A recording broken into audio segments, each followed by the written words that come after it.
Hey guys, um, there's two reasons. Well, there's three reasons that I'm making this video. One reason is to clear up everything that has been said about me uh, from Amy. She's told I don't know how many people, everybody that we know collectively, I'm sure. I've got phone calls from friends since I've been home telling me what she said, and it's atrocious. The second reason is I want anybody who's thinking of dating Amy Anderson, you better think twice. This woman is unbelievable. I've never been through anything like this before in my entire life. And I'm not the only one. There's been several other guys that I found out. I mean, later on, some of it happened right there in front of me in the beginning. And, and nobody was there to warn me. And I was like on her side with it. So I was in the same position that everybody else is in now, on her side against me. But they don't know the story. They don't know the deal. And the other, when this happened, and I was so mad. I wanted to just expose everything. I was gonna put everything on the internet. I was gonna put her conversations with other people and all that. But I'm not gonna do that. I'm not interested in that. I'm interested in clearing my name and warning anybody else. If you're thinking of dating this woman, you better think twice. Um, tell you what. I'll tell you what happened from the beginning. I'll give you the story. It's going to be a long one. It might be several parts, but this has been one hell of a road for me over the last 9 months, 8, 9 months. It's been a rocky road from jump, from the last 4.5 years. But I fell in love with this woman, and I stuck through it. I made a commitment and said that I was going to see it through, and I didn't make it. But anyway, I met Amy back in 2020, in 2021. Yeah, I met Amy back in 2021. The summer I was playing music in a show, and I invited somebody to the show, and she brought Amy with her. Said her cousin was in from New York, from upstate New York. She was a traveling nurse, wanted to know if she could bring her. I said, yeah, I'll be on stage anyway playing music, so I'm not going to spend a lot of time with you. So if you got some company, that'd be great. So she brought Amy along. Well, make a long story short, me and Amy started seeing each other right after that. She was a traveling nurse. She was working in Buckingham Prison as a nurse up there, and she would spend 3 days in Buckingham and then spend the rest of the time here. She'd come stay here. And so I noticed when we first started dating, things were good. And then all of a sudden, Amy started, the jealousy issue was a big thing. She would think that I would have women in the yard waiting on me to come outside. We would be sitting in the house, and my living room's all glass, and I got banana plants planted in the corner over there in the front corner from the bar, and you could see the wind blowing the leaves. And at night we were sitting there, and the wind would blow the leaves, and I'd catch it at the corner of my eye, and I'd look over there real fast at the plants, and of course Amy would say, "What are you looking at?" She'd look over there. She said, "You got somebody outside in the yard waiting on you?" I said, "What are you talking about?" And she said, "I know somebody's out there waiting on you." I said, "Amy, there's nobody out there waiting on me. This is January and February. It's cold outside." And she thinks that. And I said, "Amy, let's make sense of this. Does it make sense to you that I've asked another woman to sit outside of my home and watch me enjoy my girlfriend and my friends in here and have a good time and smile and laugh and carry on, and then at best that I might make an excuse to go outside, go to the mailbox, go to the car to get something, whatever, and get outside for a few minutes, and at best give her a kiss?" And I said, "I don't know anybody that would sit outside in the cold and do that." I said, "I wouldn't even ask somebody to do that." I said, "That makes no sense to me." And come to find out later on that all of this insecurity that she had, and she started, I was cheating on her, was all her. She'd been cheating on me the whole time. I found 7 or 8 guys that she was having conversations with. She told one guy, I was practicing music with some guys in Suffolk, and told her that they want me to come play drums for them over there. And she made a comment. She said, "If you think I'm going to let you go over there and meet some whore, you got another thing coming. I'll be taking you to those band practices. So she would take me to band practice. We'd stop and pick bass player Gary up. And she'd take us to the band practices and drop us off and tell me she was going to get her nails done. And she would leave and go meet another guy. I got text messages. I found the text messages that she said, yeah, I got to drop this guy off at band practice and I don't want to sit there for 4 hours. We can meet after that. So she was dropping me off going to meet another guy. And no big deal. I mean, if that's what you want to do, it's what you want to do. I've never been a jealous person. But honesty's a big thing with me. I want to know up front. I want to know the truth. And so she was doing that. But anyway, it's just constant, always, thinking I was running around doing something with somebody, even if I went to work. I mean, I didn't do anything to come home and go to work. I work at a shop across the street about a quarter mile from here. And she could come there anytime. And she would show up there, and she would just start looking through all of the buildings and looking through the rooms, thinking that I had somebody there. She would even call my partner and talk to him and ask him about it. He's like, no, we don't have any women over here. That's crazy. My wife is here. And I wouldn't do that. But she didn't believe anything. She thought it was a conspiracy, that me and all my friends were all conspiring against her and playing a joke on her. And she had asked me about a year and a half into our relationship. She kept asking me, am I a joke? Is this a joke to you? Always asking me. I said, no, Amy, it's not a joke. I'm not playing a joke. I'm too old to play jokes. Too old to play games. 53 years old. So in order for me to prove that to her, when my father passed away, my mother signed this piece of property over to me, signed the house that we own in the courthouse over to my brother. In order for me to prove that to her, that I was serious about this relationship, and I was planning on marrying Amy,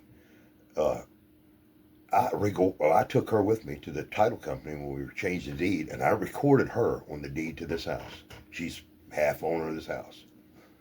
And we bought another piece of property in upstate New York. I borrowed $9,000 from my mother from my inheritance money. I got $9,000 from my mom's inheritance money and bought a piece of property in upstate New York for us to go to when we go back to her home place to visit her children, her grandson. We'd have a place to stay because we were staying in a hotel for the first year and a half.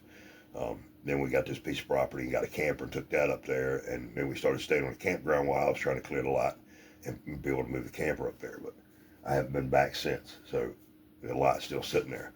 But anyway, we own that piece of property together, and we're 50-50 on this piece of property. Well, this went on, the cheating thing went on our entire relationship. And I tried to comfort her in every way I could and prove to her that I wasn't. And the way that I did that was, Amy, here's my social media passwords. Here's my Google passwords. Here's the code to get into my phone. These are the codes for my bank accounts. Everything. And we set up on the house that I own here. We've got some apartments here, so I rent 2 apartments out here on this piece of property and rent some rooms out. That's how I make my income. That's how I pay my bills. Is renting this property. So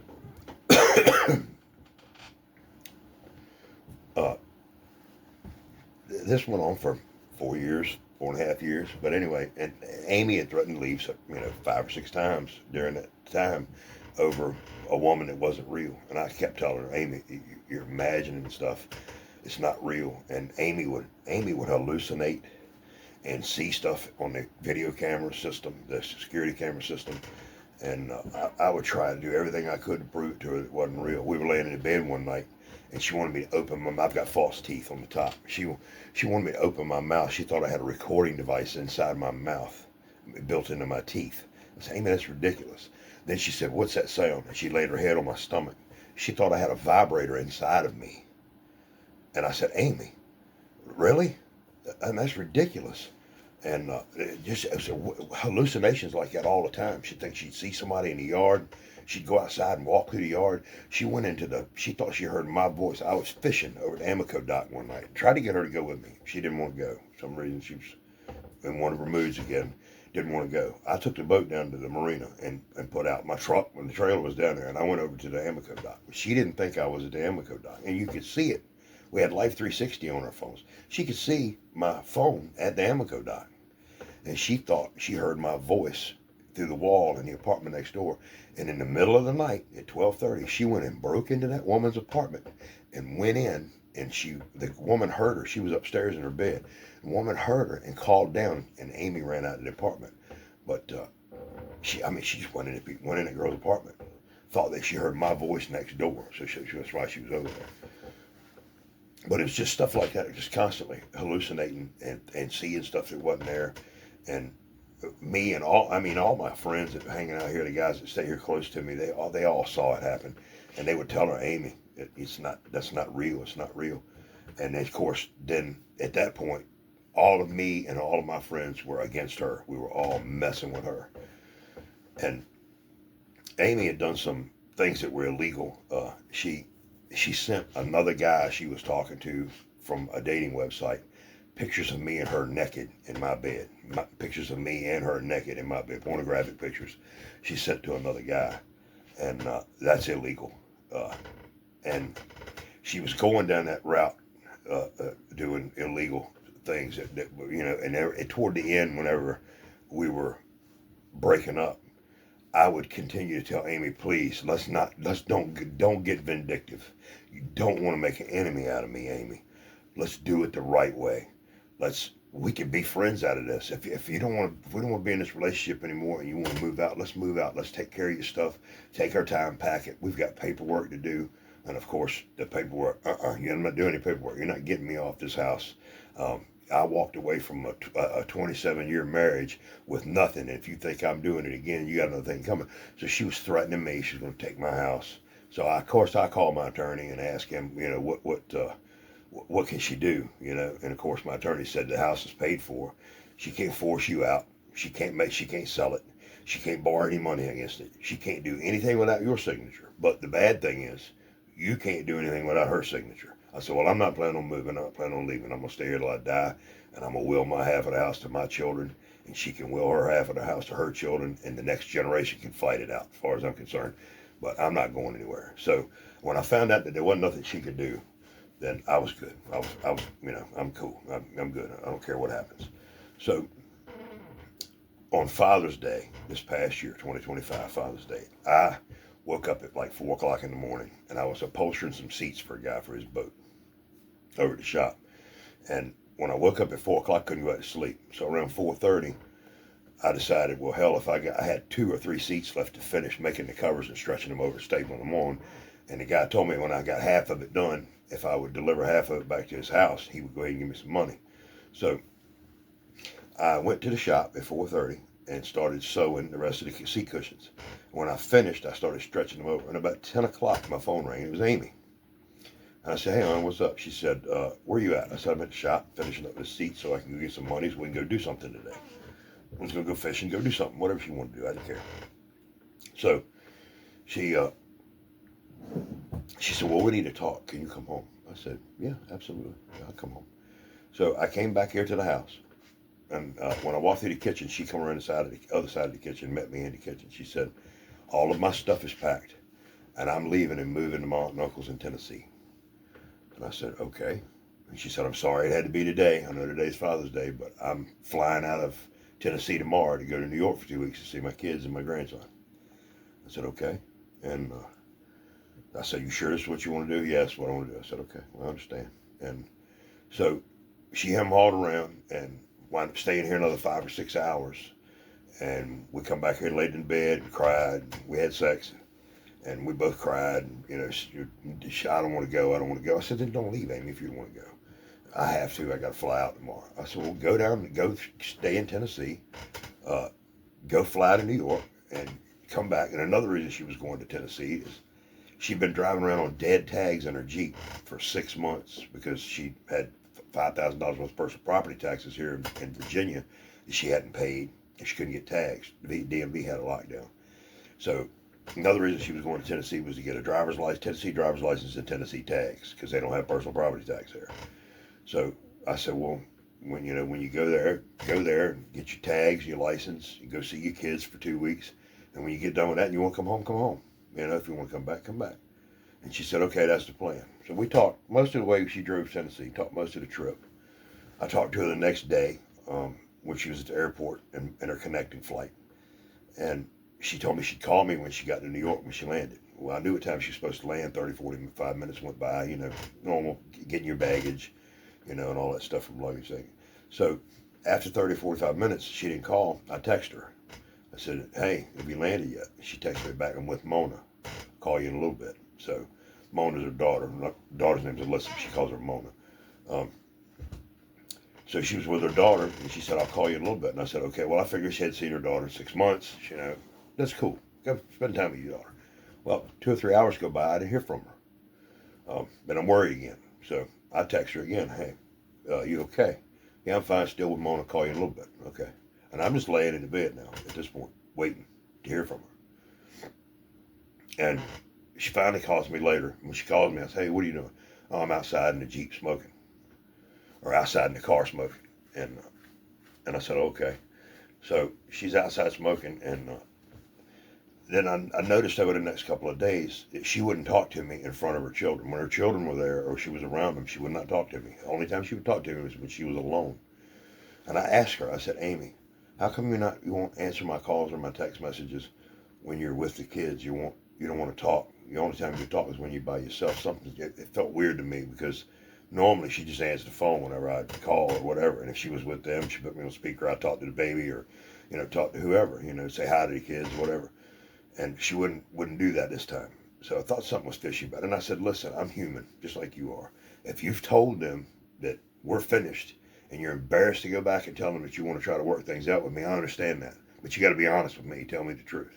And that way I'll understand. And I'm not laying here waiting and worrying and all that shit. So she said, no, they know I'm talking to you. They know I'm talking to you. But they didn't. She told them just what I said, that she was done and she wasn't coming back.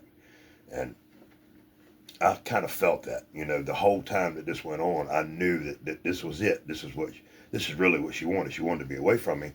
But for some reason, she wanted to tell me that, no, she wanted to be with me. She wanted to move home. She wanted to come home. And I didn't understand why.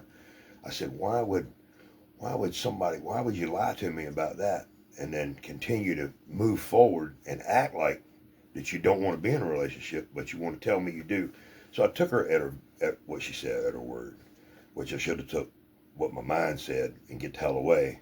But you live and you learn, I guess, right? So, but anyway, after the whole New York thing, after she got back, she said that her plan was to get tags and a license, and then she was going to come home. She's left her stuff packed in her Jeep, never even unpacked.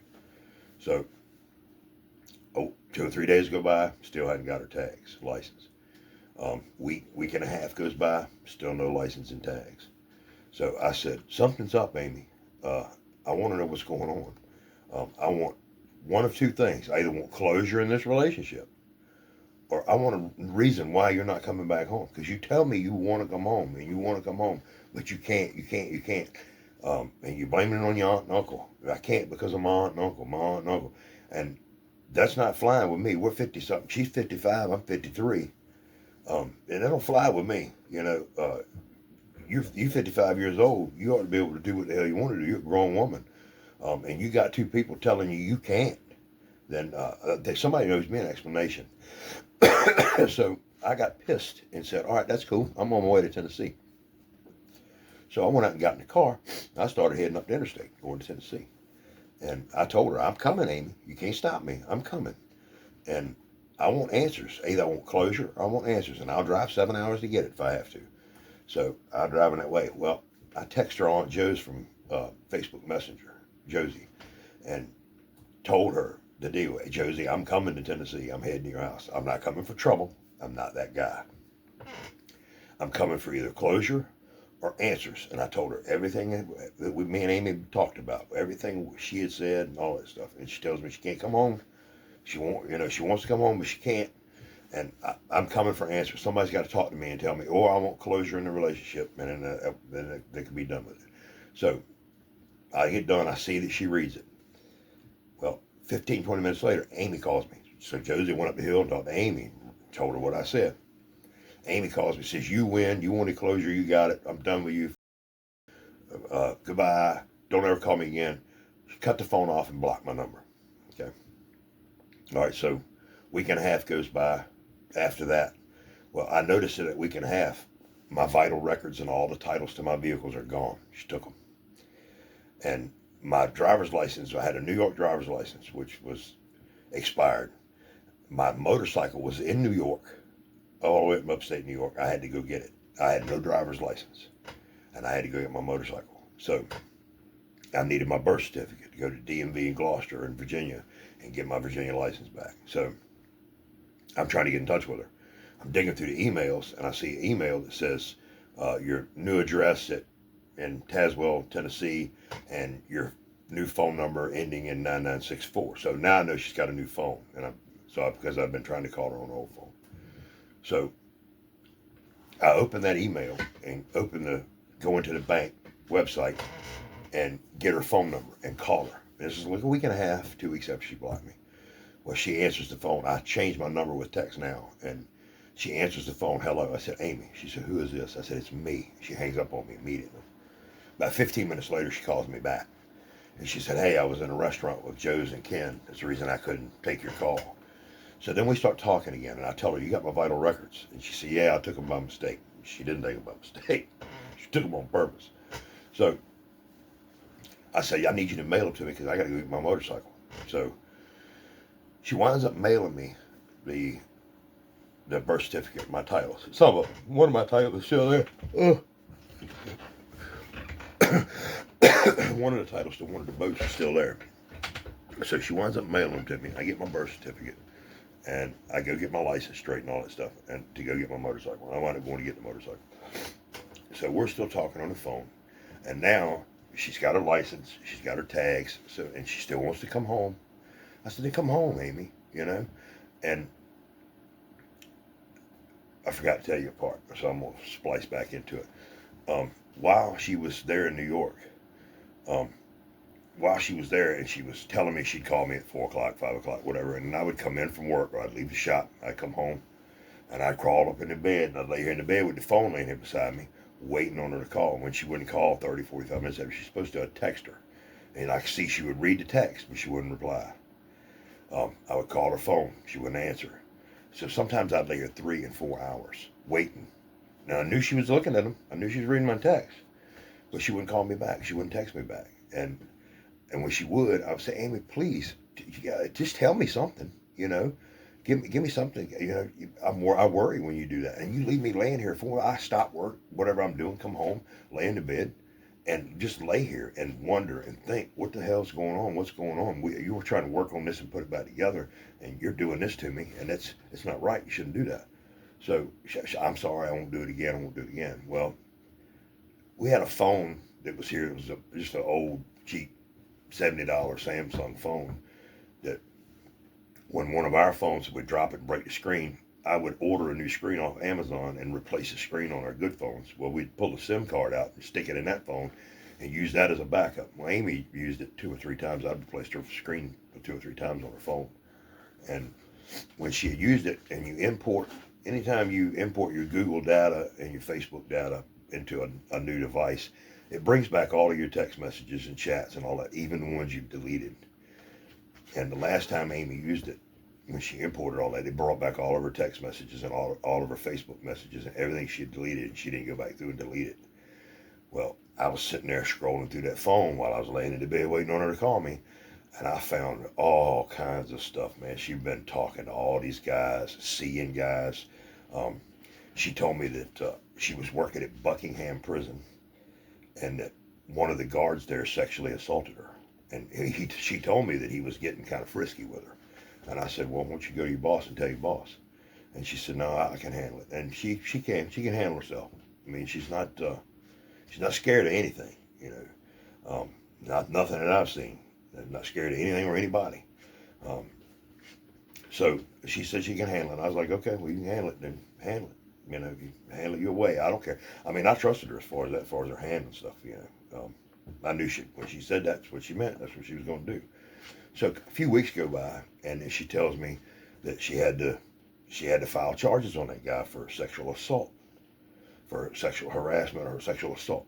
Sexual assault, because he supposedly pinned her and trapped her in a corner somewhere where there's no cameras in the prison, and one of the inmates had to pull him off of her, is what she told me. Well, after all this happened, and when she filed charges against me, I got to thinking about it, and I said, well, she filed charges on me for sexual assault. And she told me that he had sexually assaulted her.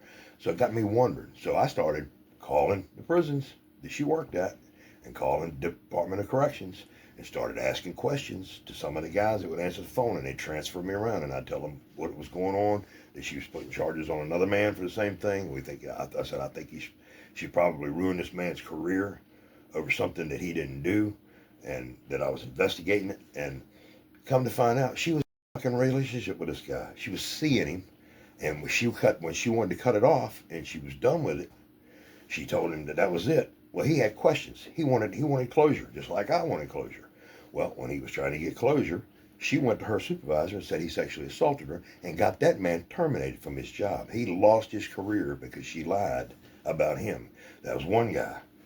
The other guy that I was talking about was, when I first met Amy, she said that one of her boyfriend or guy she was seeing beat her up and assaulted her and took all of her stuff and all that shit. Well, she wanted to know if I'd go to court with her. I went to court with her, and I couldn't hear what was going on up front. I was sitting in the back in the courtroom, but I could hear.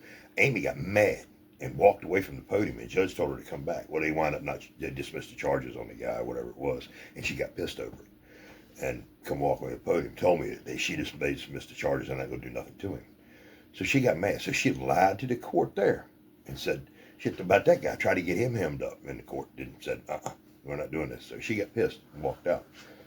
And it's amazing that nobody's done anything to this woman yet, that the courts or anybody, legally or anything, has done anything to her. She's just started letting her get away with this shit, just going through and damaging these people. I mean, I don't understand why she feels the need to destroy somebody else's life when she's done with a relationship. I really don't. But anyway, she, when she was in Tennessee, I'm going to come home. And after we started talking again, she told me she wanted to come home. She got her tags and her license, but she needed to pay her aunt and uncle back because she had borrowed some money from them. She'd been staying there and not paying anything, and she was getting a job. She had a couple applications in. She was going to get a job at Old Town Grill, waiting tables. And I said, Amy, why don't you come home? You can get your nursing job back here, and I'll help you pay your aunt and uncle back. You're going to, as long as you stay there, you can continue to rack up debt. If you walk away, the debt will stop, and we can pay them back, and pay them back quick. Between me and you both, but if you go there and get a job as a waitress, you're going to barely pay your bills, much less pay them back anything. It's going to take forever. No, it won't. I'm going to get a nursing job too. So she gets a job at Old Town Grill. Well, we're talking. I really want to see you. And I said, I really want to see you too. So I said, all right, well, I'll tell you what, I'll drive there and we'll get a hotel and stay a weekend. Can you do that? Yeah, I can do that. So we make plans to stay in a hotel. So I said, where do you want to stay at? Let's stay in Morristown. And Morristown's about an hour away from where she lives. I said, why don't we stay somewhere closer to where you're at? No, I don't want to do that. I don't want my aunt and uncle to see me staying in a hotel with you because they want me away from you. They want you away from me. Well, that don't make no fucking sense. Who gives a shit what they want? We're 50-some years old. If you want to have a relationship with me, that's your decision. Tell them stay in their lane. That's the way I look at it, Stay in your lane. It's my relationship. You ain't got no bearing in it. Well, I found out why. So we stay in a hotel that weekend. On my way there, I get a reckless driving speeding ticket. So I got to go back to court exactly a month from when that thing is. So I said, well, hell, I got to, and I was 45 minutes this side of the Tennessee line where I got pulled over. So it was about a 2-hour drive, 2.5-hour drive for Amy from where she lived to where I was, where I got a ticket. So the next month was the plan for me to go to court, stay a couple days there in that town in Virginia, and Amy drive there to stay in a hotel with me. So that's what we did. A month after we stayed in the hotel in Morristown, I went to court. I got there the day before I was supposed to go to court. We spent the night, got up the next morning, went to court, stayed there that night, and then I think we stayed one more night. No, maybe we either stayed 2 nights or 3 nights. I can't remember. But we stayed there one more. And anyway, we finally stayed there a couple of days together. And I went to court and all that stuff. And so when she left, she had to go to work. Um, she had left that last night. Left. She had to go to work and be there at 4 o'clock. So she left at like 2, and I left at 2 to come home. And she went to work. We talked and all that stuff. Well, the next time I would see her would be the weekend before her birthday. Her birthday, September 23rd. And her birthday fell Tuesday or Wednesday last year. Can't remember. But it was in the middle of the week. Wasn't on the weekend.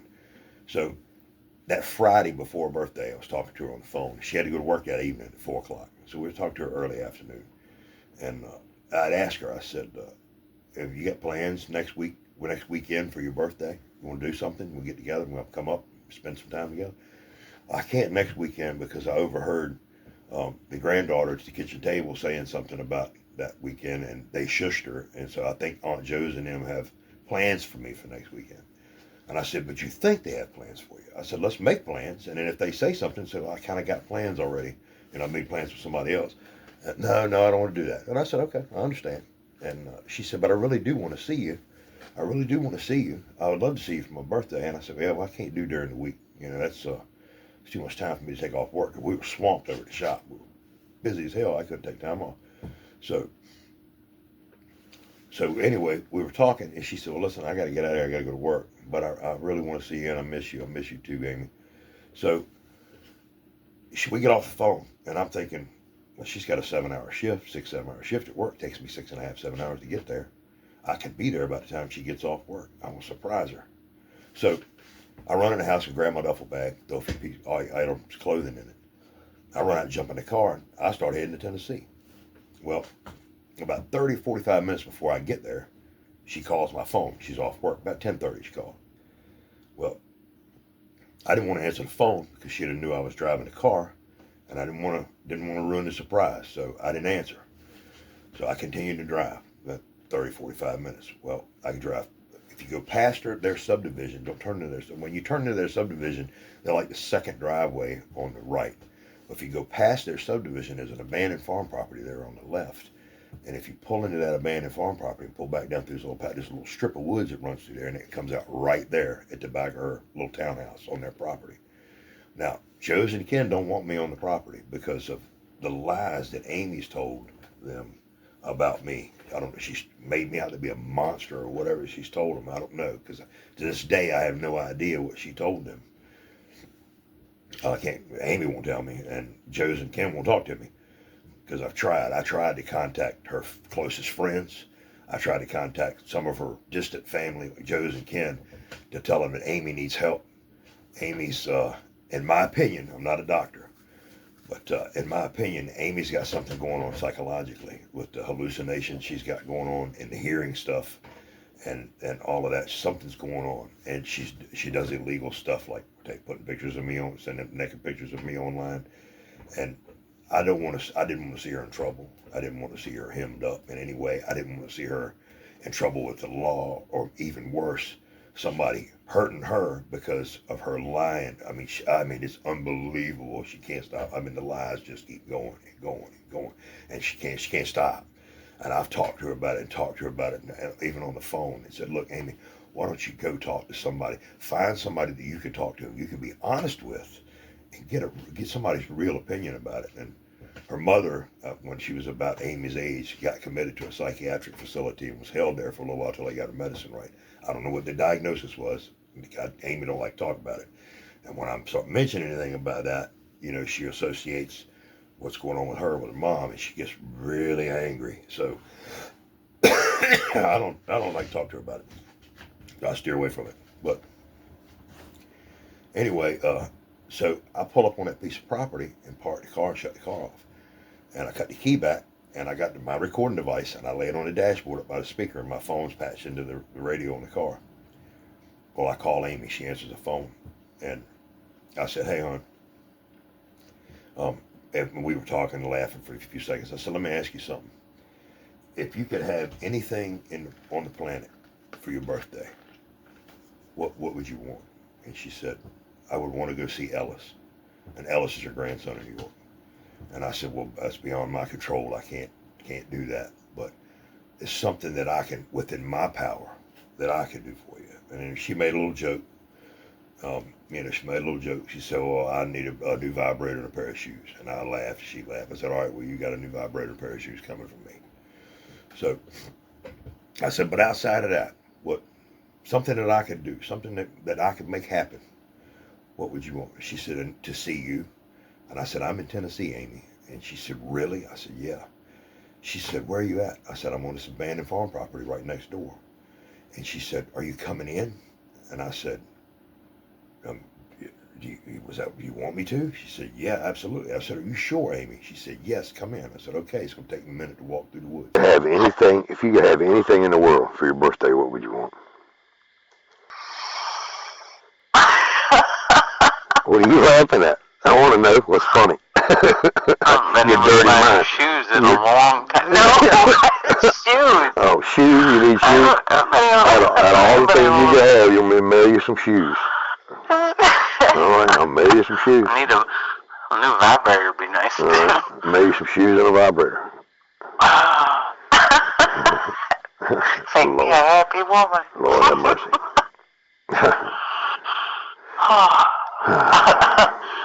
How there goes blacks in the nightstand. I said, it fits in there? Black. I'm like, I can't even. I go, you gotta quit calling it that. All right. A new vibrator and some shoes. I'd like to be there for Ellis's 5th birthday, but that ain't gonna happen. Am I gonna see you? I'm in Tennessee, Amy. You are? Yeah. I'm behind your house. Are you really? Yeah. I'm not lying to you. I'm here. That's the reason I didn't answer your phone call, because I didn't want you to hear me driving. I got here about an hour after you called me. That's where I'm sitting. Yeah. That's where I'm sitting. I'm in the car, sitting back off the edge of the woods. After our conversation today, I got in the car and left. Are you coming in?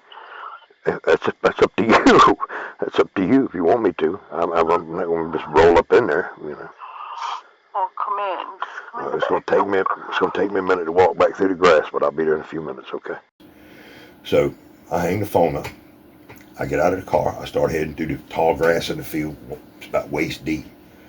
Well, I get back through there and walk down the little thing, come up behind her cottage there and go through the door and come inside.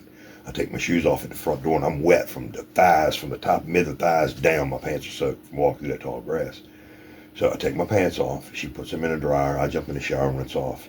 We sit on the couch for a while. We hug and kiss, tell each other we miss each other and love each other. We watch a little bit of TV. Then we go upstairs and crawl in bed. And then the next morning, she said, I got to get you out of here. I got to sneak you out the Jeep. So she pulls the Jeep forward. If you go out the back door of that little cottage, she's got a little handicap ramp going down to the driveway. You can't see Joe's house from there. The cottage is blocking it. So they'd have to be out in the yard in order to see me go down the handicap ramp. So she pulls the Jeep forward, opens the back door. I open the back door to the cottage and run down the handicap ramp and dive up in the back seat of the Jeep and stay laid down. And she drives out the driveway. When she gets out of the driveway, she drives me up over to where my car's at. And I get out of the Jeep, and she was going to go float in the river with her cousin, Heather. She's going to go down there and float in the river with her cousin, Heather. And after that, they were going to go to dinner at Old Town Grill where she works. And I was like, okay, well, now she knew I was there for the weekend. And booked herself out the whole weekend. Kept herself busy. The only time I saw her was in the evenings, which is no problem because that was a surprise visit. You know, this is some stuff that she might have already had planned. I don't know, but she didn't tell me any of this until it was happening. So I don't know. But either way, I was there, and I didn't get to spend a whole lot of time with her. She booked herself out. So she goes and floats in the river with her cousin. Now I go fishing. I got my fishing poles always with me in the car. So I go down this little lake, and I'm fishing in this lake, this little pull off on the road. And then, she gets done floating in the river. And she calls me, where you at? I said, I'm down here at they call it a homeless camp. Look, some homeless people stay there in the summertime. I said, I'm down here at the homeless camp fishing. And she says, we're getting ready to leave and go to Old Town Grill for dinner. And I said, okay. I said, who's going? Just you and Heather? Yeah, just me and Heather. Well, there was another guy there. that she told me they were talking to at the end of it. Well, the end of dinner, I'm fishing some farm pond now, and I drove somewhere like 20 minutes. We were supposed to meet at the Dollar General store there in New Tazewell, and where I was going to leave my car and ride back in with her to the cottage. So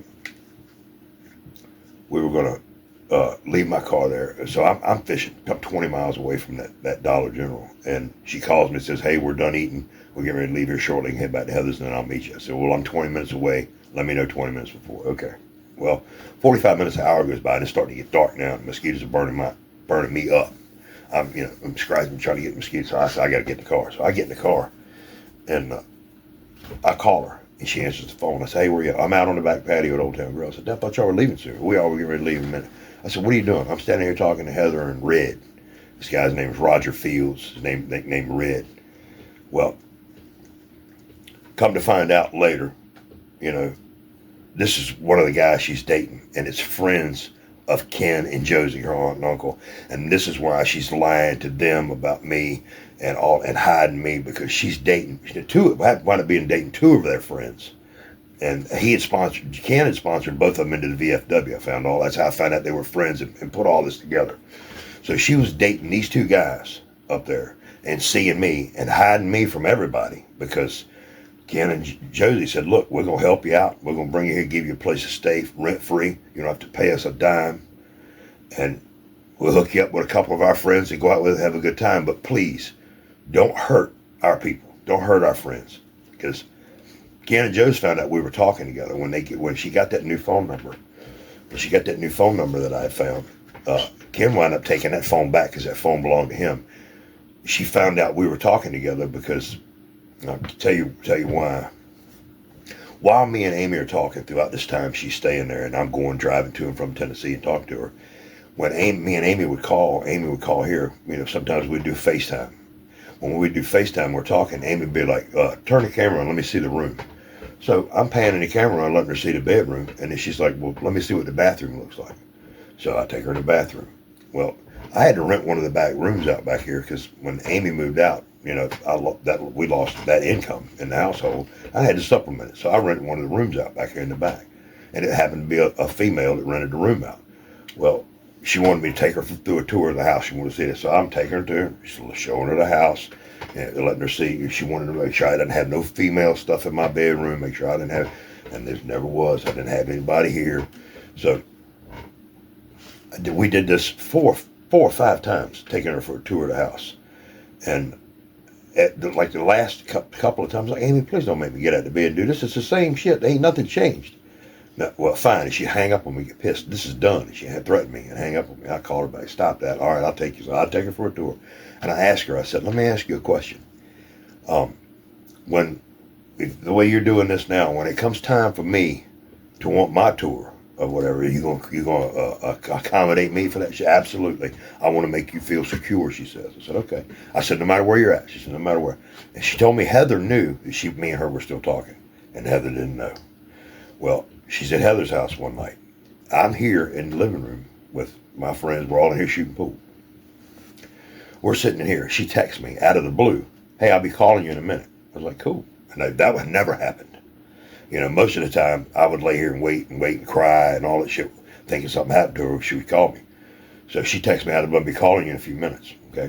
An hour and a half goes by. Nothing. Well, I don't say nothing. I'm in there enjoying myself, having a good time. So she texts me again, "I'll be calling you here in a minute." Okay. Go back to shooting pool, hanging out. An hour and a half goes by. Well, I get up. I come back here, crawl up into bed, and I text her, "Your few minutes has turned into 3.5, 4 hours. What's up?" It didn't happen. It felt weird to me. And "I'll call you in a minute." And I said, "No, you call me now." So a few minutes goes by. I call her phone several times back to back. When she finally answers, and when she answers, I'm calling her on video calling her. She answers the call, and the room's dark, and then she cuts the light on in the bedroom, and she stays over at her Heather's house. I said, "What are you doing?" "I was laying down." I said, "No, you weren't. You've been texting me all night. I'm going to call you in a minute. I'm going to call you in a minute. You would have called me and told me you were tired and you're going to lay down. That don't make any sense. You're lying to me. What's up?" I said, "Where's Heather?" "She's in bed. She's laying down." I said, "Okay." I said, "All right." So, A few minutes goes by, and I said, I want you to take me for. No, I'm not. No, I'm not gonna do that. I'm not gonna do that. I'm laying down. I said, bap. Knock on the door. She said, I'm in here. Hold on. And she says, are you okay? Is everything all right? She said, yeah, I'm fine. So I knew Heather wasn't in bed. Heather was outside. Amy probably jumped up because the phone was blowing up, ran in the house and did that. And Heather's checking on her. Heather's like, that's weird. So she's checking on her. Well, come to find out, Red and another guy were over at Heather's house, hanging out by the fire pit. That's what I finally found out later, because I couldn't get I couldn't get Amy to take me for a tour. So I found out later that Red was over there. And this is after I found out she was dating Red. And she hangs up on me. Gets off the phone. And I told her, Amy, don't hang up on me. If you hang up on me and you don't talk to me through this, I'm gonna get in touch with Heather's boyfriend and tell her. He was on Heather's boyfriend. His name is Jared Sartini or something. But anyway, he was out of town in Hawaii. And Amy told me that. And Amy told me he was a plumber, and told me a little bit about, I didn't know a whole lot. I just knew that his name was Jared, and he was a plumber, and that he was in Hawaii. So I told Amy on the phone, I said, Amy, if you hang up on me, I'm going to get in touch with Jared and tell Jared what's the fuck's going on over at Heather's. And she said, I don't give a, call him. You can tell him where you want. And I don't know why she says that, because she does care. She says, I don't care. I was like, okay. And she hung up on me. So the first thing I did, get on Facebook, type in Jared, New Tazewell, Tennessee, plumber. Bang. 2 guys pop up. 2 Jareds pop up. So I send both of them a letter. Stating that Heather and Amy are entertaining men over there while you're in Hawaii. Well, he comes back from Hawaii. He won't talk to Heather. Will not call her, will not take her calls. And Heather don't know why. Well, I told Amy why. I said, it's probably because that letter I sent him. Why'd you send him a letter? I said, I told you the other night, if you hung up on me, that I was going to send Jared a letter. You said you didn't care. I said, so I sent him a letter. I sent all of the Jareds that were plumbers in New Tazewell a letter that y'all were entertaining men over there at Heather's house. And she said, well, hopefully you didn't get in touch with the right one, or hopefully she don't find out about it, blah, blah, blah, blah, blah. Well, he said something to Heather about it, said something to Ken, and it got back to Ken that I was talking to, that the shit come from me, and they took Amy's phone that they give her and told her to go get her own phone, and that they couldn't believe that she was talking to me, and that if she was going to continue, that not to lie to them anymore, and that not to hurt their friends, that she was dating Red, and this other guy named Joe. She was dating Red is Roger Fields, and Joe is Joe Hurst. She calls him Cotton Eye Joe. So that's what he's listed in her phone as. So she's dating both of those guys. Both of those guys are friends of Ken's. And so I can imagine, if it was me, I'd have been like, look, we've extended our home to you and our family and our friends. And you lied to us one time. Don't lie again. If you lie to us again, just go. If you can't be honest. So they told her that. And so she gets a new phone. She calls me from her new phone number. And asked me how to factory reset that phone that she had from Ken's, because she didn't want Ken to see her text messaging. She said, I got to get this phone cleared. So I told her how to factory reset it. And I said, anything that you're doing on that computer down there at Josie's house, you need to log off of your Google and your Facebook if you're doing anything down there, because if you haven't logged off, they can go on there and get all your information. And that's how I got that's how I got everything that you got. You left your phone logged in here to your Google and your Facebook.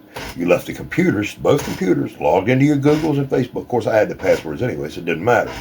So, but she could have changed them when she left and moved out of here. She could have changed all of her passwords and I wouldn't have had access, but she didn't. She left all her passwords in play, and I had all of her passwords, so I was able to access everything. And I told her, I said, you need to log out. If you don't log out, they can go right in there, go to your data, manage your Google account, go right in here, download your data to the computer, and read all your text messages. So I said, fuck it. So she goes in the house and uninstall and logs out of that. She factory resets the phone so can't get to her text messages and see what she's been doing. And when she told me that, I knew then. She's been, it's deeper than just me at this point. If you don't want Ken to find out what she's got in her phone, it's not just she don't want him to find out about me or something else. So, but I asked him, no, there's nothing else. There's nobody else. Okay. So the factory resets the phone, gives it back to Ken, gets a new number. And the game plan is still to come home. It's still to see each other, right? Well, after she did float and went to dinner, she picked me up at the Dollar General. We bought some groceries, went back to her house, spent the night. The next morning, she's going out with the boat. She's going out in the boat with Josie and the girls. She leaves me in the townhouse, leaves me locked up there all day. Leaves me locked up in there all day. And she comes back early afternoon, 1, 2 o'clock. She's got to go to work at 4 at Old Town Grill, so we got 2 or 3 hours, and that's it. And then she's sneaking me out again, and I'm going home. So she says, she comes back, and she's like, I haven't got to spend a whole lot of time with you because I've been so busy, and I got to go to work in a couple of hours. Can you stay tonight one more night? And this is Sunday night, and I was supposed to be at work Monday morning. I told Billy I'd be back at work Monday. I said, I'm supposed to be at work tomorrow. I said, but I can stay for a little while, but I got to leave around 3 or 4 o'clock in the morning. And she said, well, I can't be taking you to your car at 3 or 4 o'clock in the morning, so you're going to have to park back over there on that farm property and walk back in. And I said, that's fine. I said, well, you got to go to work. What time? She said, I'm going to get off at 10. I said, all right, well, if you get off at 10 o'clock, I'll just meet you at Old Town Grill parking lot at 10 and follow you home. And then you pull in the driveway, make sure the coast is clear, make sure Joe's not out on the back porch smoking or anything. And I'll pull into the old farm property and walk down through the edge of the woods. And when I step down at the edge of the woods, you can flag me on or tell me to hold on or whatever. So we do that. I follow her back to the house. We get there. I walk down through the edge of the woods again. And she's come on. So I walk up through there and we go in the back door, take my shoes off, take my pants off. She throws them in the dryer. I jump in the shower and rinse off. And I go up, when I come out, I got a towel wrapped around, got all my stuff in my hand, out of my pants pockets, and my wallet and the cigarettes and everything. And she says, your pants she let me borrow a pair of night pants, some flannels, while I was there. And she said, your night pants that you were wearing are still upstairs on the bed. I said, okay. So I go up the steps and get my night pants off and put them on. And I walk over to the edge. There's a handrail on the top floor that overlooks the balcony. And she's wrapped up into this she's binge watching this series called Nashville. And she's into this big time. Every time we talk on the phone, that's what she talked about was Nashville. So she's watching Nashville on the TV, and she's sitting on the couch and staring at the TV. And I walk over to the balcony, and I look down over and look at her, and I stand there for a few seconds, waiting for her to look up. She don't look up. So I reach over and grab my pack of cigarettes off the table, and I pull one out, and I drop it between her and the television. Well, she don't even see it. She's so wrapped up in Nashville, eyes on that. She don't even see it fall. So I grab another one and move it a little closer to her, her field of vision, and drop it. And she sees it, and she looks up at me. She says, what are you doing? And I smiled at her and told her, come up here. So she comes upstairs. We have sex. We lay there and we talk till 2:30, 3 o'clock in the morning. Well, I told her, I said, honey, I got to go. And she said, yeah, Joe's will be getting up early in the morning and ride her little gator around the property, and she'll see your car up there. And, so anyway, we talked about her coming home again and stood there and talked and cried. I said her goodbyes at the back door. I left, got in the car. As soon as I got in the car, I called her. We talked from the time I left her house until, I don't know, 6:30, 7 o'clock in the morning, because the last time I remember her saying, where you at now? I was just outside of Emporia, and that's the halfway point home from where she's at. And so that's 3.5 hour trip right there to Emporia from her or from home. So I said, I'm in Emporia. And shortly after that, she fell asleep. She started purring on the phone. And I laid there and listened to her for 5 or 6 minutes and talked to her, said a few things to her real soft. I didn't want to wake her. She'd been up, and she had to go to work the next afternoon, so she was asleep a little bit. So I didn't want to bother her. So I said, well, listen, baby, you sleep, and I love you, and I'll talk to you this afternoon. Give me a call when you wake up. She never woke up. She continued to purr while I was talking. Well, I hung the phone up, cut my radio on, and listened to the radio on the way home. She called me that afternoon, wanted to see if I was home. Yeah, I made it home safe. Everything's good. And she said, I'm sorry, I didn't mean to. I said, no, I'm fine. I'll listen to you sleep for a little while. So I said it was comforting. I miss listening to you sleep. So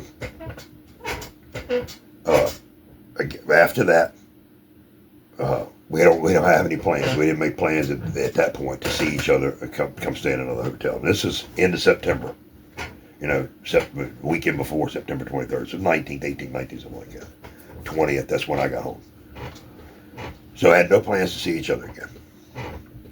So we continued to talk on the phone. Then mid-October, early October, she calls me. She just left work. Normally when she calls me once she gets home. She's 15 minutes away from work where she works. She goes home, calls me at home. I wish she didn't call me while she's driving. Well, she calls me while she's driving. And she's like, hey, I said, what are you doing? She said, I'm on my way home from work. I just got off, she said. And I didn't say anything. I just said, okay. So we start talking. Well, we talked for a long time. And she's still driving. And I said, it usually takes 15 minutes to get home. And I know we've been on the phone a half hour. And I said, why are you not home yet? You've been driving a long time. Oh, I'm driving slow, she said. I said, oh, okay. All right. Well, I knew that was a lie. Knew it. By this time, I could tell when she's lying to me. I know she volunteers details that she don't need to. Like she told me one time, oh, I'm stopping by this store here. I don't normally stop at this one. Well, why would you tell somebody that information? So she tells stuff that, she says she tells on herself. So, I'm driving slow. I said, okay. So I'm sitting there talking to her, and then 5 minutes or so, she says, well, look, I'm pulling in the driveway. I'm going to let you go. I said, you can't talk to me while you walk into the house? Oh, no, I can. Okay, well, stay on the phone with me. Okay. She says, well, I'm going to smoke a cigarette anyway. So she stays in the Jeep, and she's smoking. Well, I like one at the same time. I get about halfway through mine, and I hear her dinging, her door dinging, ding, ding, ding on her door. And she says, hey, listen, Joe's is coming up the hill. Let me get off here. I'll text you back and let you know what's up. I said, okay. So she hangs up, okay? And she texts me back a few minutes later. Joe's can't sleep. Her sister's dying in New York, and Joe's can't get there. And I already knew all this. So she said she wants to talk about her sister. And her sister's dying, and she's upset. She can't sleep. She wants to talk. I said, okay. Well, I knew better than that. Joe goes to bed early, gets up early. And it could have been, but I knew better. I knew it was a lie. I knew something was up. Well, I text her. I text her back about 15, 20 minutes later. You need to call me. I got tired. I'm tired of laying there thinking about it. You need to call me. And I can't right now with Joe's. I said, tell Joe's that you got to go up the hill to get something from your apartment, that you got to use the bathroom, whatever excuse you got to make. But you get up and you go up to the apartment. You call me now. And I can't. I'll call you later. I said, Amy, I know you're not at Aunt Joseph's. I know you're not there. I know better. I know you're lying to me. And she says, no, I'm not. Okay.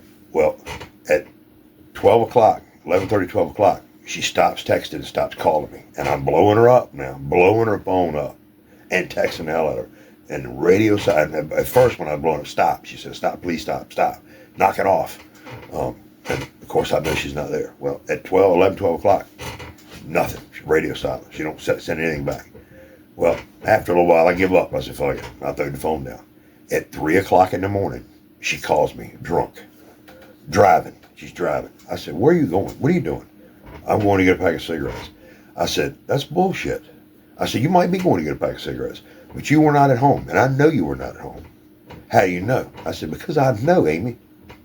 I said, I know you weren't home. And anyway, come to find out, she was at Red's house. She was at Roger's house, the guy she was dating. She went over there and had drinks. They had sex. She got drunk, and she drove out of there like that. She went back into Tazewell to the store, got a pack of cigarettes while I was on the phone with her, and drove home. And that's when I found out about Red. That was the night I found out about him. And I said, I can't believe this. I can't believe you're dating somebody else and me at the same time. Why didn't you tell me? I said, I would have been cool with it. I mean, you're single. You broke up. You packed your shit and you left. We're dating each other. We're still seeing each other. That's it. But you're telling me you want to come home and all this other shit. And you leave me here at the house, laying in the bed, waiting hours on end to talk to you. And got me thinking the worst and worrying and crying in this bed for 6 months. This has been going on, Amy. You've left me here doing this while you're out, going out on the boat with Joe's, going out to clubs, going out with this guy, moving on with your life and leaving me laying in the fucking bed in shambles. And it's not right. I said, do it the right way, Amy. Don't do it this way. Don't treat me this way.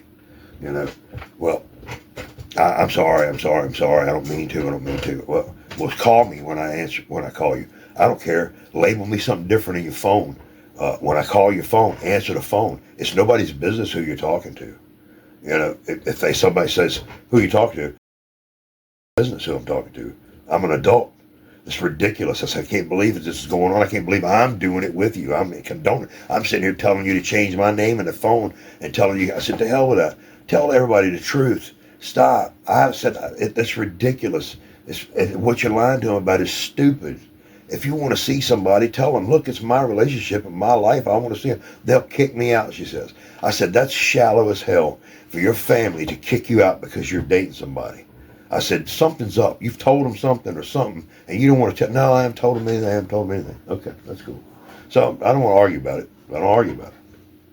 So on October 11th, I'm going to show you the text. That's coming up next. That's the next thing I'm going to show you. I'm going to show you the text message because this is also goes against what everything she said about me. Well, anyway.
Um, on October 30th, 31st, November 1st, and 2nd, after the October 11th text message, Amy says, I really want to see you. I really want to see you. I said, I want to see you too, honey. I miss you. She said, I miss you. I said, all right, well, look, Halloween weekend's coming up. I'll get a hotel room. If you can take a couple of days off, let's spend some time together because the last couple of times I've been up there, we haven't really spent any time together. We haven't got to talk or anything. And I want to work this shit out. I want to figure out what we're going to do. We coming home or whatever we're going to do. Are we going to continue the long distance relationship or whatever we're going to do? We want to figure it out and make a plan and move toward that plan. Okay, yeah, that sounds good. I said, all right, well, can you yeah, I'll take a couple of days off. I said, all right, well, let's shoot for October 30th, 31st, 1st, and 2nd. I'll get the hotel room for 4 nights and we'll stay there for 4 nights. She said, okay. So I get on the fucking internet and I find a deal at one of the hotels where I can do 5 nights for the same price. So I called her on the phone and said, look, I can get 5 nights for the same price as 4. at this hotel. And she said, okay, well, let's do that. I said, all right. So I book it. All right, pay for the room. She calls me a couple of nights later, and this is right up, getting close to time to leave. She calls me a couple of nights later and says, let's not do the first night. And I said, what do you mean let's not do the first night? It's already paid for.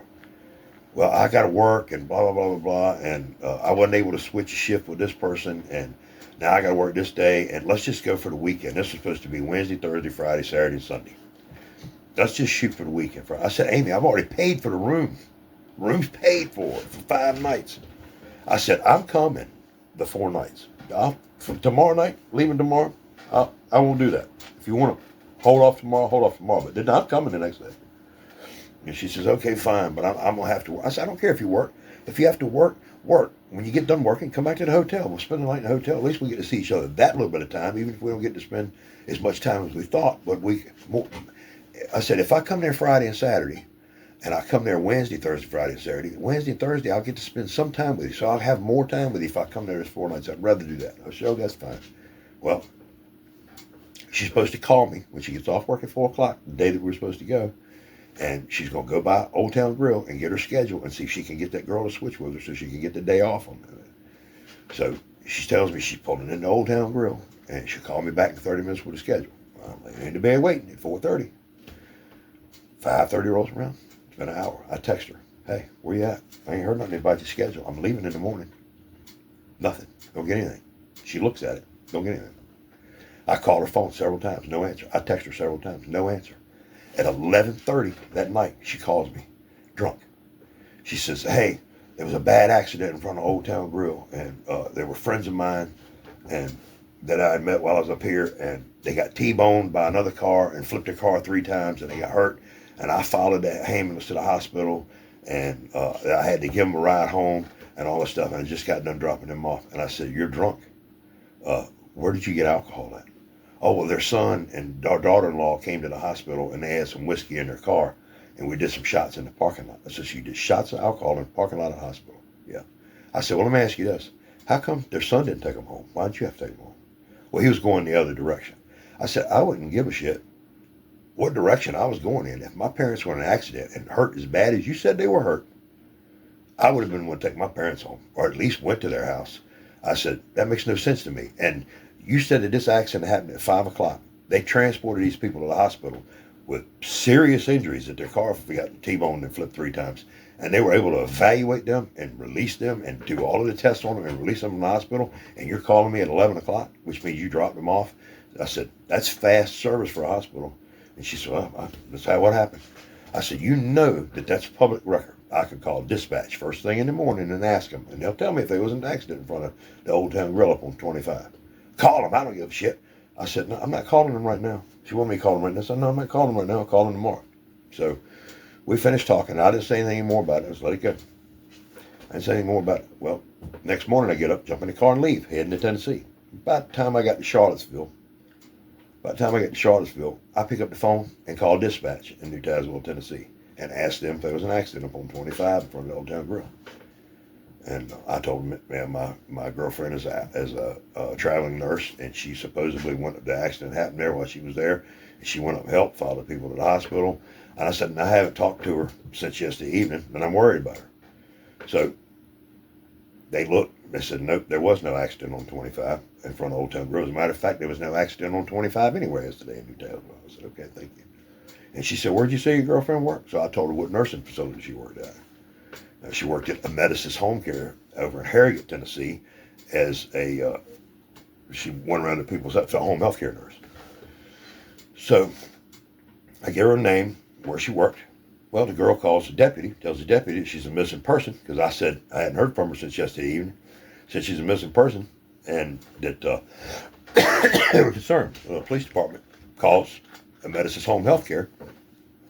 They get in touch with Amy, so you need to go to the police station and straighten this shit out, right? So Amy calls me, cussing me up one side and down the other. Tells me not to come. I said, Amy, I'm in the car. I'm on the way. I'm halfway there.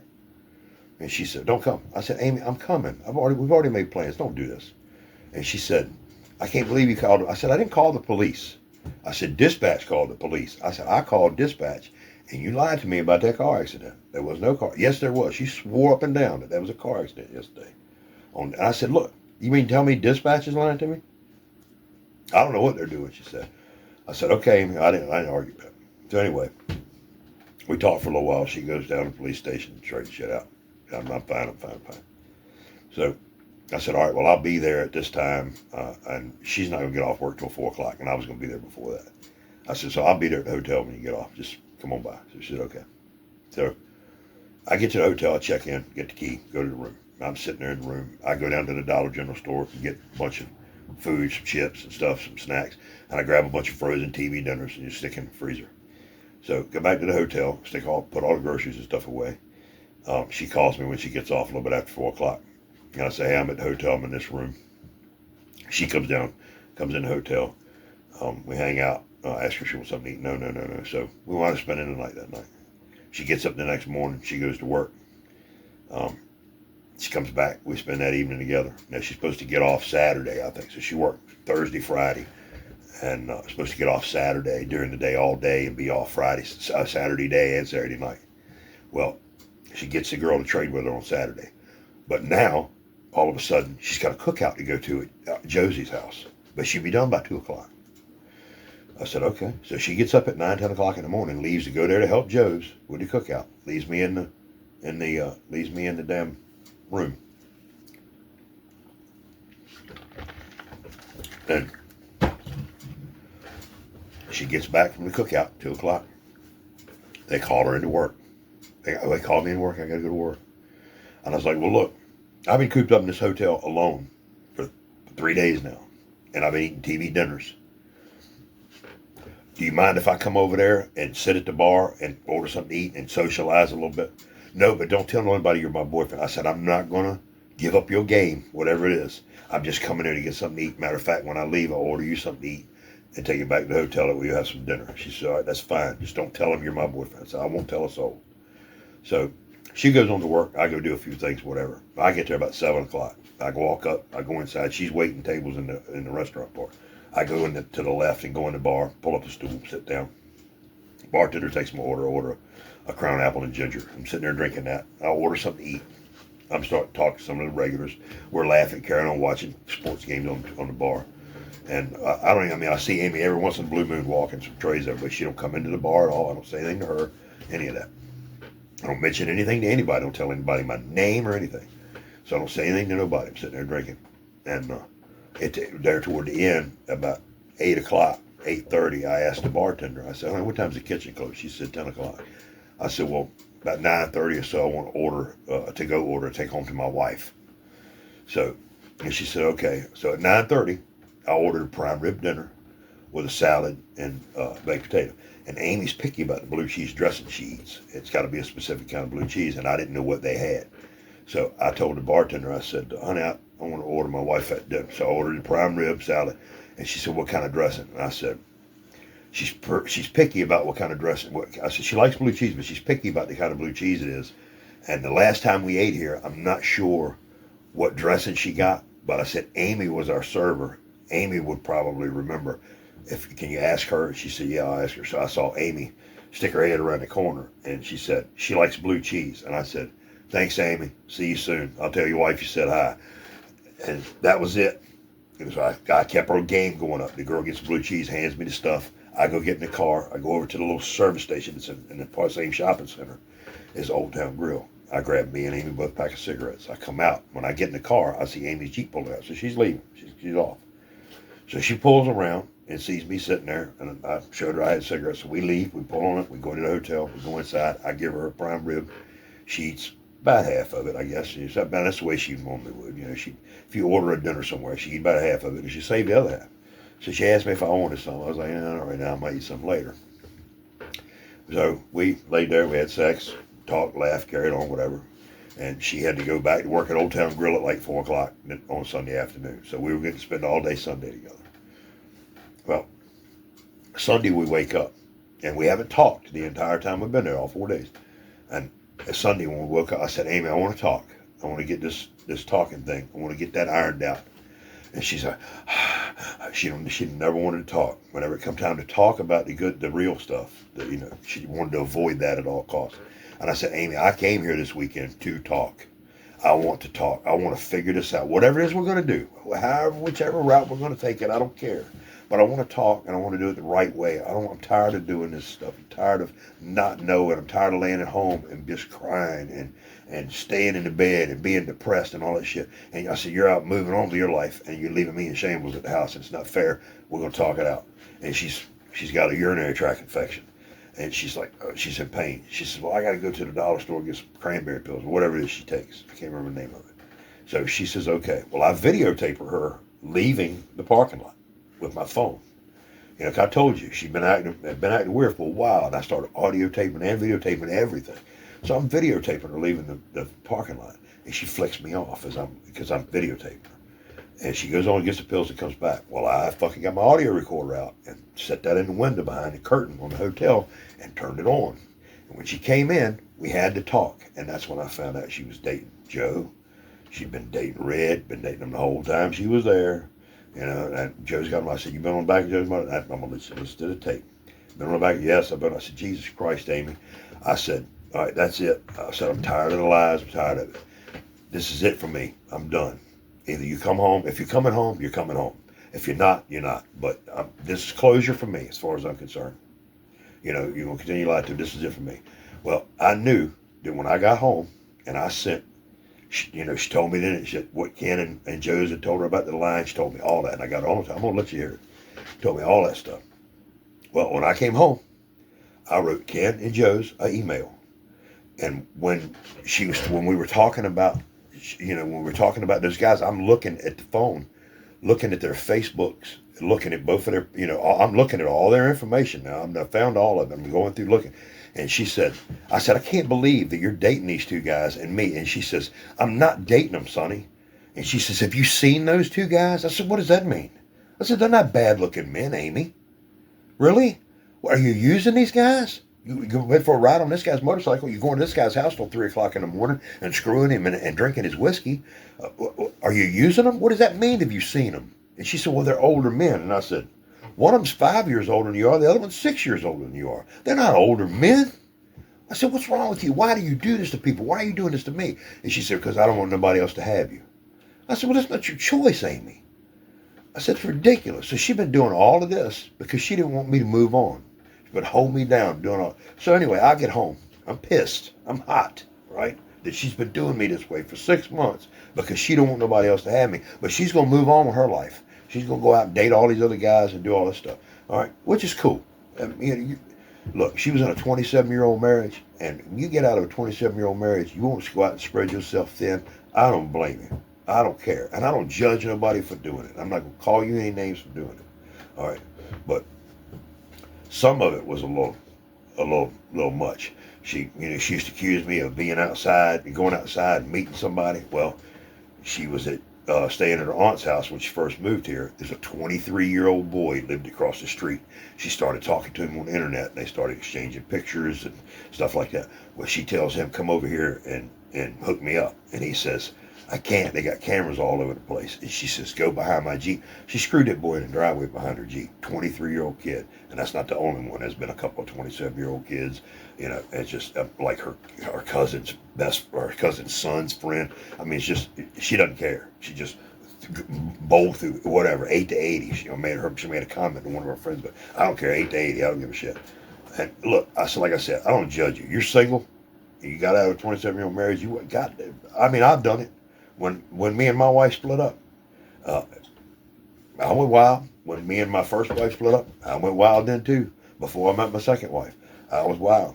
We all do it. And I'm not judging anybody, calling anybody slut for doing it. But when you're with me, dating me and telling me we're exclusive, we're going to be monogamous and all that, and then you're going to go out and do it behind my back and lie to me about it, it pisses me off.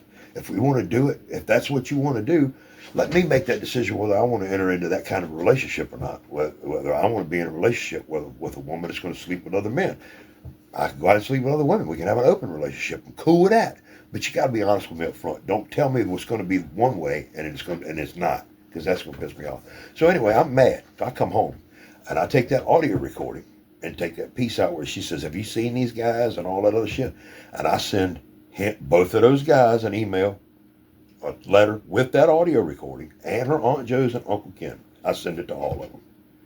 All right. Well, she calls me a couple days later, tell me she don't ever want to talk to me again, blah, blah, blah, block my number, lose it, and all that stuff. So I'm still pissed, right? So she hangs the phone up, and I blow her up. I said, we got to see each other again. There's no sense in being this way. We got property together. You know, if you want me to sign that property over to you in New York, you sign this property off here, whatever. But we got to see each other again. I mean, let's be adults. We can be cordial about it. Ain't no sense of being nasty. Ain't no sense in being vindictive and none of that stuff. So she changes her, or she blocks my number. Well, I change it with text now and blow her up some more. For a couple of days this went on. Well, I mean, I blew her up. I'm guilty of that. I'm guilty of calling the shit out of her and texting her. Harassment or whatever you want to call it. I did it. I did that. All right. Well, 2 or 3 days ago, after I stopped texting, I just gave up. I said, well, you got better things to do. So I stopped doing. A couple of days go by. 3 deputies show up at my door at like 10 o'clock at night. I go outside. Mr. Bowen, yeah. We got a protective order for you from Mrs. Amy Anderson. I went, Jesus.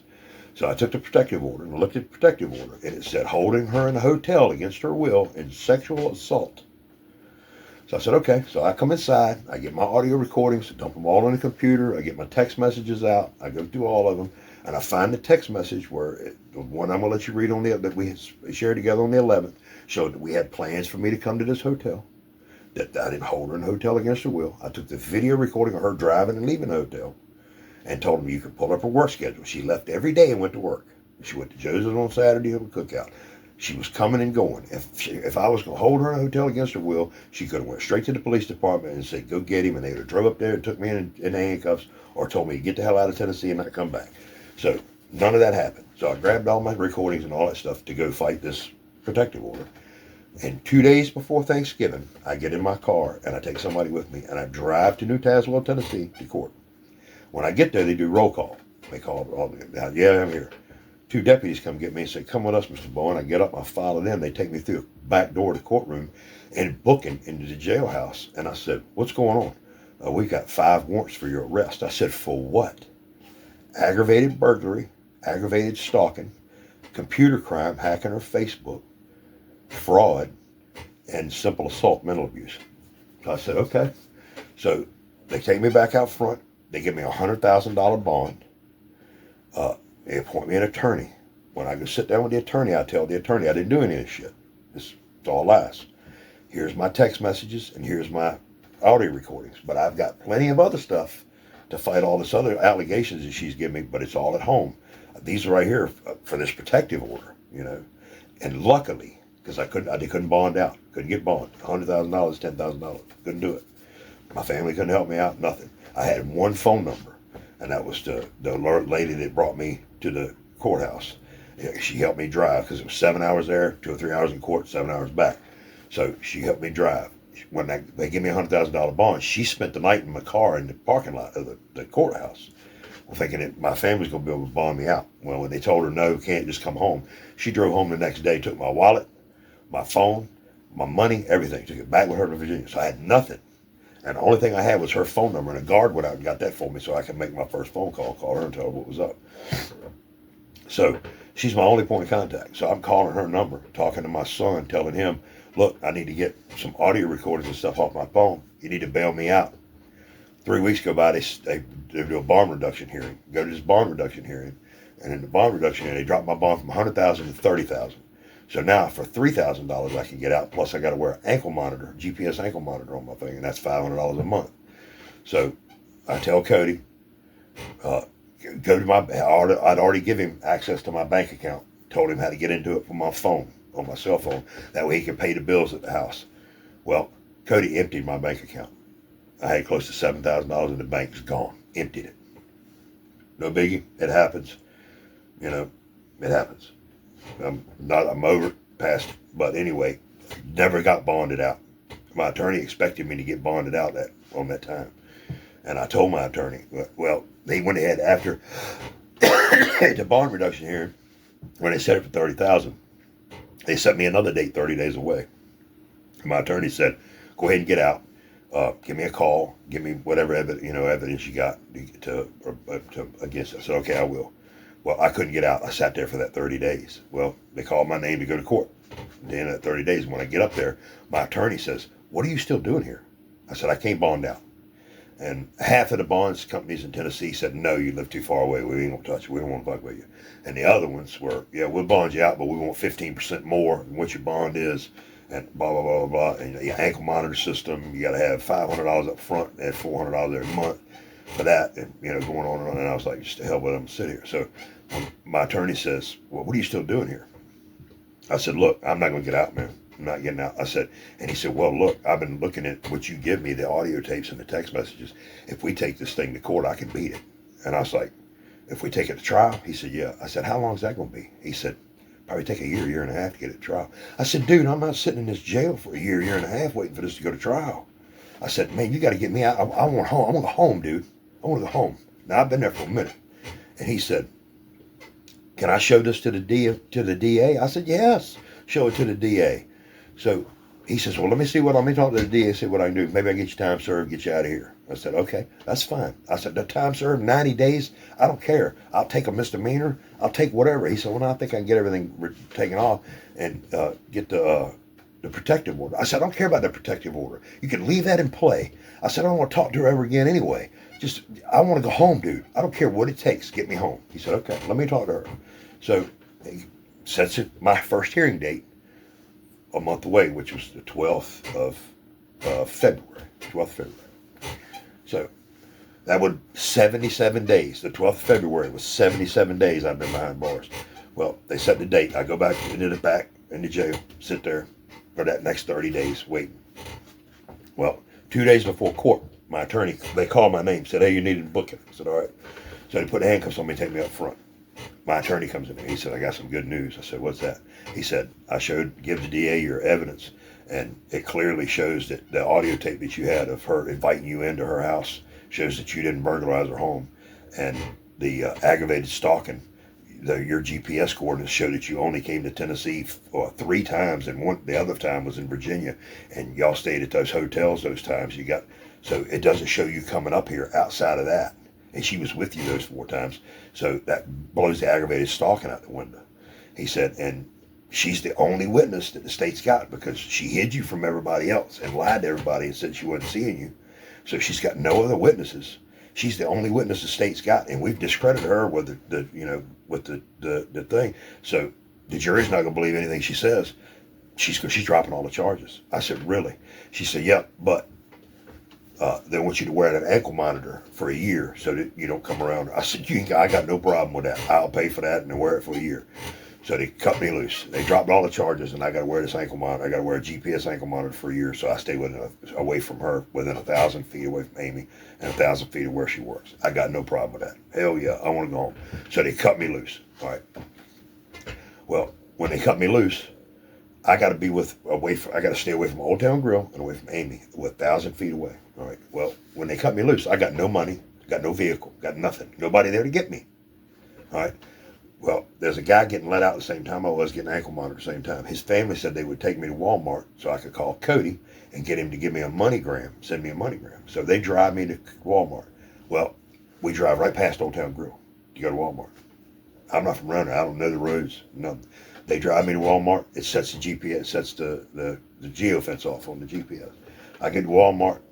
They won't help me. Walmart says I can't do nothing with a MoneyGram without an ID. So somebody said there's a Western Union back down at Food City. So I walked from Walmart 7 miles back down the road to Food City. Guess what's right beside Food City? Old Town Grill. So I'm inside Food City doing a Western Union. It takes me about an hour, about 45 minutes to an hour to do that. The girl let me use Cody send me a picture of my ID to her phone. She used that. So Cody sends me $150 so I can get a room. Now, I come out of the Western Union, and I got to walk down 25 and go walk past the Old Town Grill. So I said, well, I'll just walk fast. They can see me walking, not stopping. So I walk past and go, and the hotel's like 3 miles up the road. So I walk for the next 3 miles up the road. I go to the first hotel. There's nobody in the office. I ring the bell. "Yeah." I said, she said, "We're closed." I said, I told her, explain the situation. "We're closed." I said, "All right." So I walk across the street to the hotel across the street. Tell that guy the deal. He says, "If you don't have an ID, buddy, I can't rent a room to you." And I was like, "Really?" He said, "Yeah." I said, "Is there another hotel?" He said, "Up the hill." So I go out of his parking lot and I start heading up the hill. As I'm heading up the hill, Deputy pulls up past me, pulls into the parking lot, gets out of his car, says, "Are you Lee?" I said, "Yeah." He said, "Put your hands behind your back." So I put my hands behind my back. I explained to him what happened, what was going on, the deal. I'm not from around here. I said, "Man, I'm just trying to get somewhere to stay so my people can come get me tomorrow so I can go home." And he gets on the phone with the DA, and the DA says, they talk. He says, "Stand up, Mr. Barr." And I stand up. They take the cuffs off of me.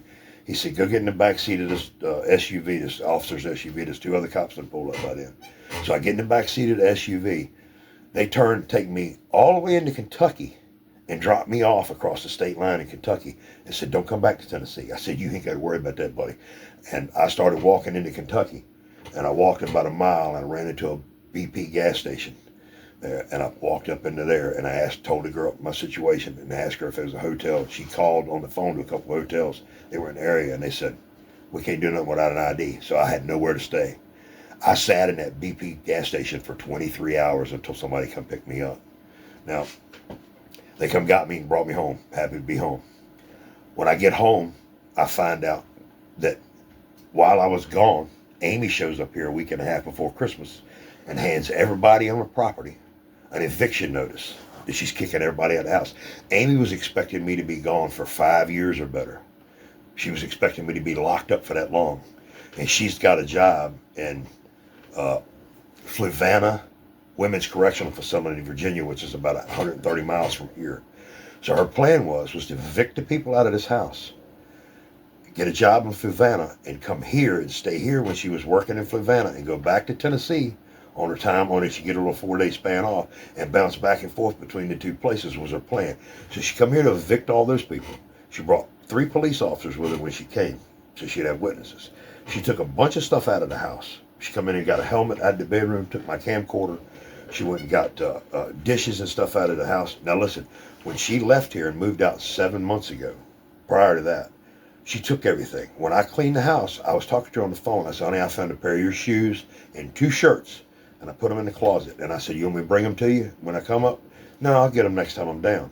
She wasn't worried about them. She said, "Well, I knew the shoes were there. I don't really care for them anyway. You can sell them if you want." I said, I ain't selling those shoes. If you want to sell them, you sell them. But they'll be on the shelf if you ever want them. So I put them on the shelf. That's the only thing she had here. She came here and took, and I don't care about the dishes. If you want the dishes, take the shit. Take the dishes. Take whatever you want to take. But what hurt me the most, she opened my safe, and she went in my safe. She took my mother and my father's wedding set. My mother gave that to me after my dad passed away. My dad had a black onyx ring and a watch that he wore when he did weddings and funerals. He was a pastor. When he did weddings and funerals, he wore that with his suit. She took that. She took jewelry that belonged to my grandmother, my mother's mom. She took my family's jewelry that's been back for generations. She took all of it out of the safe, emptied my safe. My vital records that she took and mailed me back were all in the safe. She took it, and I got witnesses here that saw it. I called the police when I got home. After I found all that out, she called the neighbor, the girl that was renting the apartment back here, and other people, and tried to have the Humane Society come get my dogs and put them to sleep. She was trying to have my dogs put to sleep, my pets, my babies. I'm going to have them put to sleep. So I called the police. The police came here. They said that the stuff in the house that she took said she's on the deed. And I figured that was going to be a civil issue. But she said her going to your safe and taking that jewelry, that's criminal. And so now we filed charges on her, felony charges of stealing that jewelry. And I filed charges on her for sending that guy pictures of me naked on the internet. So now she's got warrants for her arrest. I didn't want to do this. I tried to call her family and tell her family that, look, Amy's in trouble. Amy needs help. Somebody needs to talk to her. But of course, everybody wanted to say, well, you're just jealous boyfriend. I said, listen, I'm not. I'm telling you, she needs help. You're a piece of shit. You're trying to ruin her life. No, I'm not. I'm not trying to ruin her life. I'm trying to get her help. She needs help before she hurts somebody or hurts somebody else. Or she hurts herself or hurts somebody else. It's going to happen. It's getting to that point. It's getting worse. I'm telling you. I've been with Amy for 4.5, 5 years. I know her better than just about anybody, except maybe Fred. Fred, her husband, ex-husband, probably knows her better than I do. But I've watched her deteriorate in the last 4.5 years and watched what her mind is doing in the last 4.5 years. She called the police and lied to the police about me and had me arrested and brought up on charges and tried to get me 5 to 10 years in the penitentiary on bullshit. And if I hadn't recorded our conversations If I had not recorded our conversations, I'd probably got hung with that. But I was smart enough to record those conversations. So I'm telling anybody, if you're thinking about dating Amy Anderson, you better think twice. Because she has no problem ruining your career. She has no problem throwing you into jail. And this is after this woman told me she loved me. She would marry me and all this stuff. She's told me all this all the way up until she made that phone call. She told me that. And that's not the only thing. I found when I went back through and looked from the time that she left Fred until the time that me and her met, she dated 35 men. And that short, from 2019 to 2021, in 2 years, 35 men she slept with. About 7 or 8 of them she was involved in serious relationships with. And they overlapped each other, where she was telling these guys that she loved them and they loved her, and they were talking about long-term plans together. And the relationships overlapped one another, where she was be with this guy and then she would start dating another guy, and they would overlap 2 or 3 months, and then she just stopped talking to this guy, just ghost him. Just like she did everybody, block them, shut them off all social media. And some of the guys were just like, the hell with it, And some of them were, they were Amy. And some of them put stuff on the internet. I found all kinds of stuff. It's unbelievable. Do your research, guys. Do your research. If you could have to take my word for it. But I was going to post all of this stuff online, but I'm not. Not going to ruin any of these other guys' lives. Some of these guys were married. A lot of them were married. I'm not going to ruin their marriages. I'm not going to ruin their families. I was going to post it all. I was going to put in some of the stuff that I was going to post was probably illegal, but at that point I didn't care, but I thought about it, and I'm not mad anymore. I'm not upset, but everybody needs to know. Everybody needs to know. Men, you need to know. If you're thinking about dating Amy, you better record everything. Because she will, at the end of it, she'll call the police, she'll lie, and she's good at it, Jack. She's good. She was crying in the court, saying she was scared of me, and she's not scared of me. She's not scared of anything. When she left out of the courtroom that day, she's crying. 15 minutes later, when she's pulling out of the court, my ride, the girl that rode with me to help me drive to the court, was sitting in the parking lot, and she pulled up and looked over at her and smiled and leaned her head back, laughing as she was leaving the courthouse, leaving the parking lot. Now, she's laughing at her, crying 15 minutes later, talking about how scared she was of me. Amy Lynn's not scared of anything. I'm telling you that right now. She's not scared of nothing. And she will walk all over you. She'll lie about you. She'll lie to you. Just nothing that woman says is the truth. In my opinion, she needs medical. She needs a psychiatric evaluation. She needs somebody to talk to her. Somebody in her family, somebody who's close to her friends needs to talk to her. I can't talk to her. If I talk to her, the eyes get big, the horns come out, and I'm first worried she's going to hurt me or hurt herself. She did make comments here one time she was going to kill herself. And I told her then, I don't want to hear that, Amy.